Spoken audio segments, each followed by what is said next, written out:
Hampi by sky ಮಾಡ್ತಾ ಇದ್ದೀವಿ. But ಎಲ್ಲ ಜಾತ್ರೆಗಳಲ್ಲಿ ಉತ್ಸವಗಳು ಇತ್ತೀಚೆಗೆ ವ್ಯೂ ಬೈ ಸ್ಕೈ ಅಂತ ಮಾಡಿದ್ದಾರೆ. ಜಾತ್ರೆಗಳು ಊರಿನಲ್ಲಿ ನಡೀತಕ್ಕಂಥ ಸಮಾವೇಶಗಳ ಬಗ್ಗೆ ಶಾಪರಲ್ಲಿ ವ್ಯೂ ಮಾಡ್ತಾರೆ. ಬಟ್ ಇದ್ರ ವಿಶೇಷ ಏನಂದರೆ, ನಾನು ಕೂಡ ಹಿಂದಿನ ವರ್ಷ ಹೋದಾಗಲೇ ಗೊತ್ತಾಗಿತ್ತು, ಹಂಪಿನ ಮೇಲಿಂದ ನೋಡೋದೇ ಒಂದು ಖುಷಿ. ನಾವೆಲ್ಲ ಕೆಳಗಡೆಯಿಂದ ನೋಡಿದ್ದೀವಿ.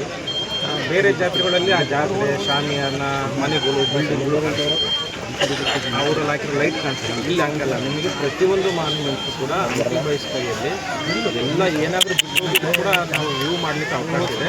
ಮತ್ತು ಯಾವ ಥರ ವ್ಯೂ ಇದೆ ಅಂದರೆ, ಲ್ಯಾಂಡ್ಸ್ಕೇಪಿಂಗು ಆ ಕಡೆ ಅಂಜನಾದ್ರಿ ನಡುವೆ ತುಂಗಭದ್ರಾ ನದಿ, ಈ ಕಡೆ ವಿರೂಪಾಕ್ಷೇಶ್ವರ, ಅದರ ಎದುರು ಬಸವಣ್ಣ, ಮಾರ್ತಾಂಡ ಪರ್ವತ ಎಲ್ಲವೂ ಕೂಡ ತುಂಬ ಚೆನ್ನಾಗಿ ಕಾಣಿಸುತ್ತೆ. ಇದ್ರ ಮಾಹಿತಿ ಸಾರ್ವಜನಿಕರಿಗೆ ಹೋಗಬೇಕಾಗಿದೆ. ಅದನ್ನು ಅವರು ಆ ವ್ಯೂವನ್ನು ಅನುಭವಿಸಬೇಕಾಗಿದೆ. ಹಿಂದಿನ ವರ್ಷ 3 ದಿವಸ ಸತತವಾಗಿ ತುಂಬ ಚೆನ್ನಾಗಿ ನಡೆಯಿತು.